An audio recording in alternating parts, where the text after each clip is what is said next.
Hey everybody, it's hwsteele. Today is November 5th, 1955. Whoops, I'm sorry. I meant November 5th, 2021, which makes this the first weekly video for the month of November 2021. Can you believe we're in the 11th month of the year already? That's amazing to me how fast time seems to be going by.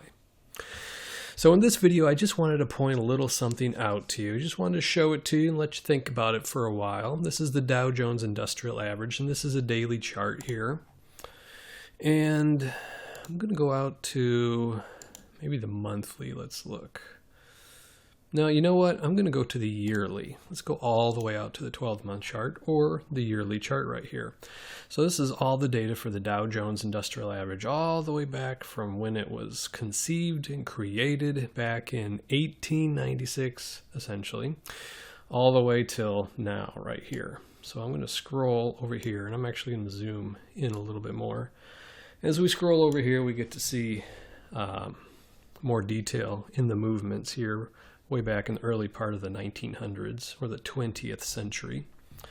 So what I want to do is I'm just going to put a line right here on this big high in 1929, and the subsequent low right here, right there. I'm going to draw a line, an angle, or a vector from this low, and I'm going to make it so that it crosses over, so that the candle that crosses over the previous high. So in other words, this was the all-time high at this point in time, 1929, and it took all these years for the market to make it back over there or increase the value of the market past the all-time high. So in other words, new all-time highs. And we see that this line that I just drew under those specifications basically acted as support. The market broke through, continued higher, bounced off of it here, went through a little bit, bounced off of it again, and then the market changed and just kind of really took off, and it has never ever touched that line again since then, since the early 80s. So if we advance to the 60s and 70s right here, where we had this big, huge, pretty much 2-decade-long sideways market right here. The high point was in early 1973 right there. So I'm going to draw another horizontal line, just like that. And then from the subsequent low, or the low that happens after the high, I'm going to draw another angle right here, which coincides with the year, or the bar, that crossed into new all-time highs. Because remember, at this point in time, the market moved up to new all-time high. That was the all-time high right there, early 1973.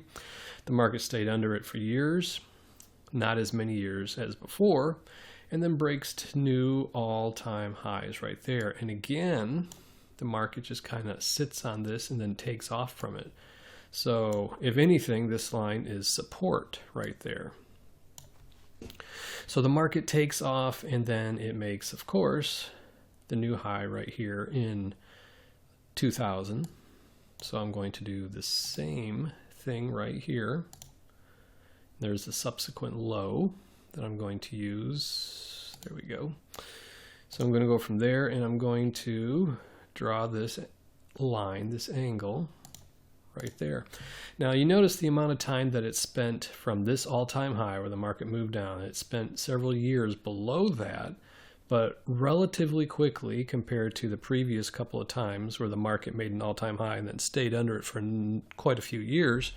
It's back above it pretty darn quickly right here. So what that does, obviously, is creates a much steeper angle, and the market falls below this angle and then traded up to it, reacted to it right here, 2018, and then broke above it, and as soon as it broke above it, it reacted intra-year, or in the single candle right here, it reacted below it again, and now it's above it again. So in other words, the behavior of the market is different when compared to the previous couple of lines that I've drawn here. So obviously we have another all-time high right here on this yearly chart right there. We have the subsequent low right there, and when we draw in under the same specifications right here,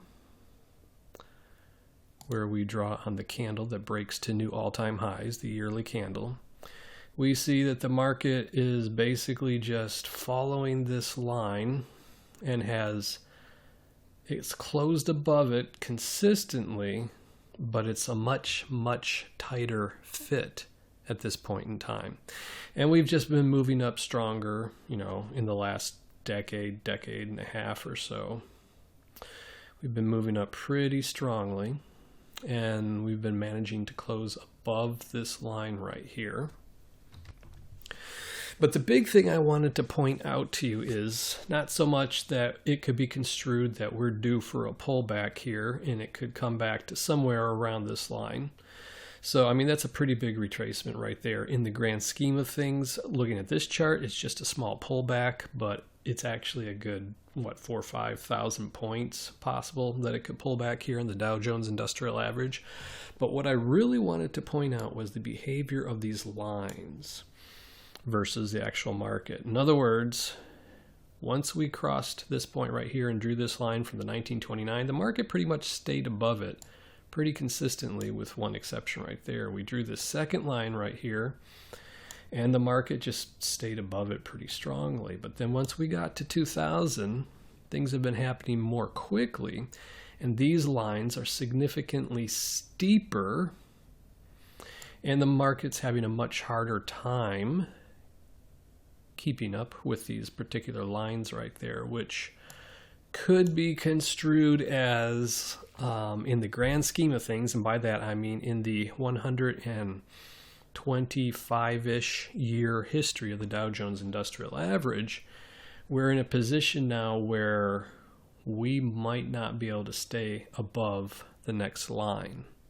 So anyway, I'm going to go ahead and end the video here. Hope everyone has a wonderful week ahead. Well, actually, a wonderful weekend and then a wonderful week ahead, and I will talk to you in next week's video.